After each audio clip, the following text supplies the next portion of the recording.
नगरी सूर्यकुंड प्रांगण में आपका स्वागत करती हूँ। आप सब उपस्थित लोगों को मैं सूर्यकुंड की महिमा सुनाती हूँ।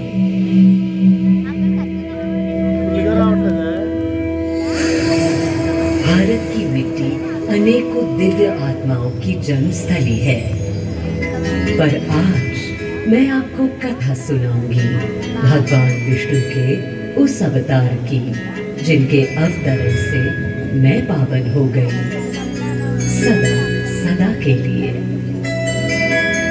मां कौशल्या की गोद में जन्म लिया मर्यादा पुरुषोत्तम श्री राम ने अधर्म के नाश के लिए, धर्म की विजय के लिए।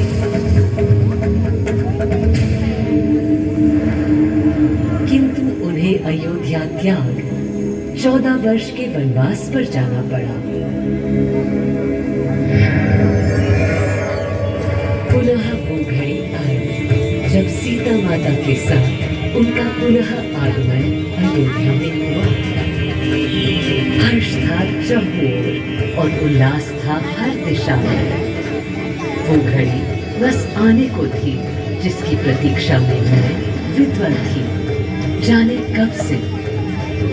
प्रभु राम का राज्याभिषेक बस होने को था, हर कहीं उत्सव था, पर इस उल्लास पर दुविधा की कालिमा छा रही थी। श्री राम प्रसन्न नहीं थे, राज्याभिषेक का कोई उत्साह उनके चेहरे पर नहीं था, उन्हें राज्य का लोभ नहीं था, सिर्फ अपनी प्रजा की चिंता थी।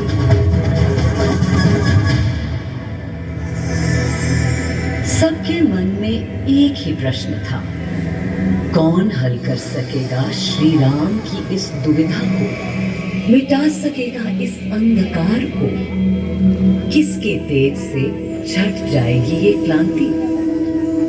अरे वही जिसके वंशज हैं श्री राम, जो स्वयं सशरीर धरती पर पधारेंगे, श्री राम को राम राज्य समझाने।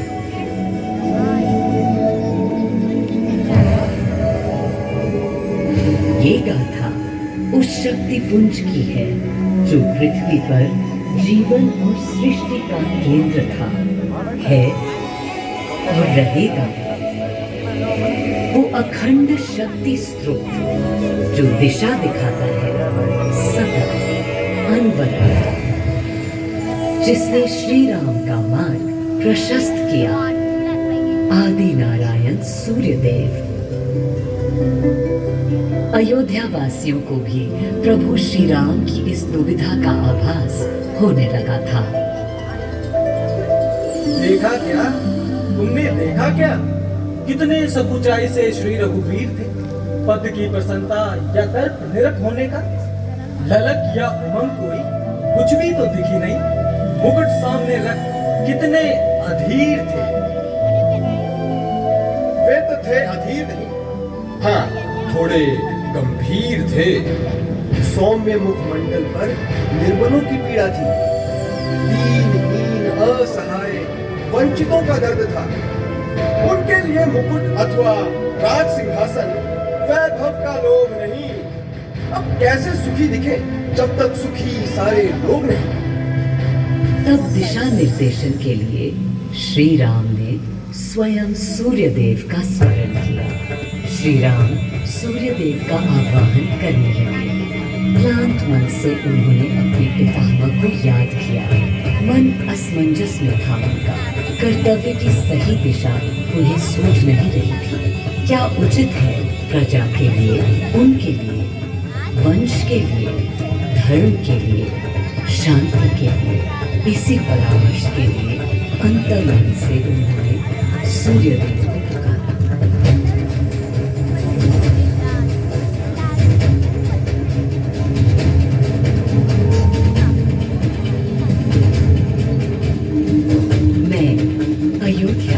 पवित्र से पवित्रतम हो गई हूँ। आज स्वयं श्री राम ध्यानरत हैं, मर्यादा पुरुषोत्तम आवाहन कर रहे हैं, उन सकारात्मक शक्तियों का संचार कर रहे हैं जो उन्हें, मुझे और मेरे यानी अयोध्या के हर निवासी को अनंत काल तक सही दिशा दिखाएगी। संभव है स्वयं सूर्यदेव सशरीर पधारे अयोध्या की धरा पर।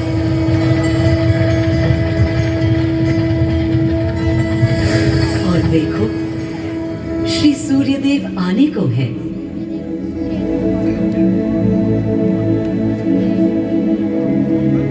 उनकी पहली किरण के स्पर्श से कलियां एक एक कर खिलने लगी। जीवन की कांति हर ओर धीरे धीरे फैलने लगी।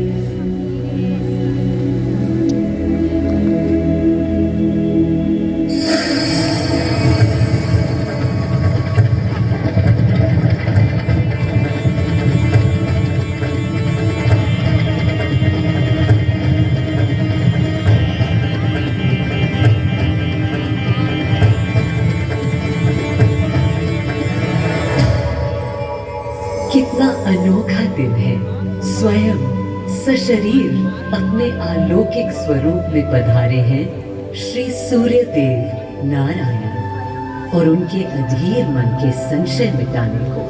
अधीर है या गंभीर है, मैं जानता हूँ क्या उनकी पीड़ है।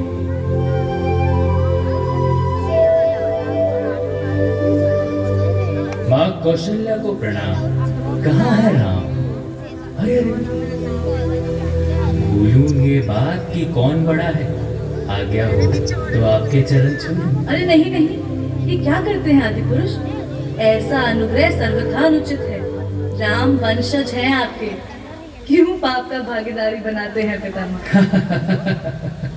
पितामह पितामह होंगे हम ब्रह्मलोक में, अब धरती पर जनलोक में आ गए हैं। आइए चलिए।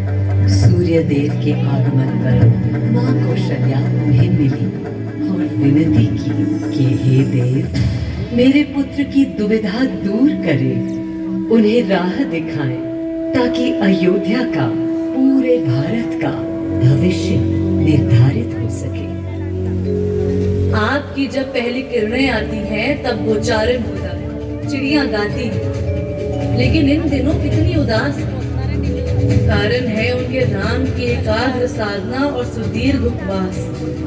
सिंहासन की ओर चरण धरना नहीं चाहते, धारण नहीं करना चाहते हैं।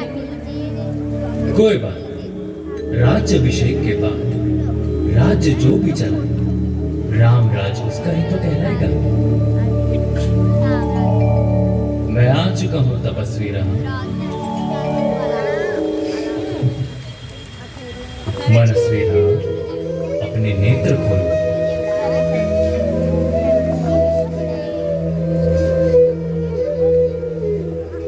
प्रणाम पितामह, प्रणाम। प्रणाम मेरे राम, प्रणाम। पितामह, राम राज क्या है?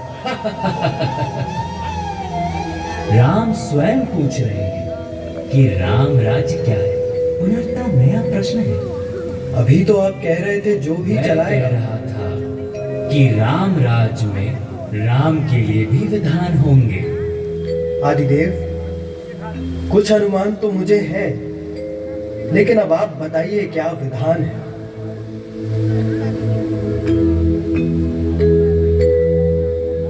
राम राज्य आशय कल्याण है, निर्बलतम मानव का त्राण, भय हो ना भीति हो, मुख्य राम राजनीति जन जन की प्रीति हो, लोक संरक्षण हो, सत का आभास हो, परमानंद प्राप्ति हेतु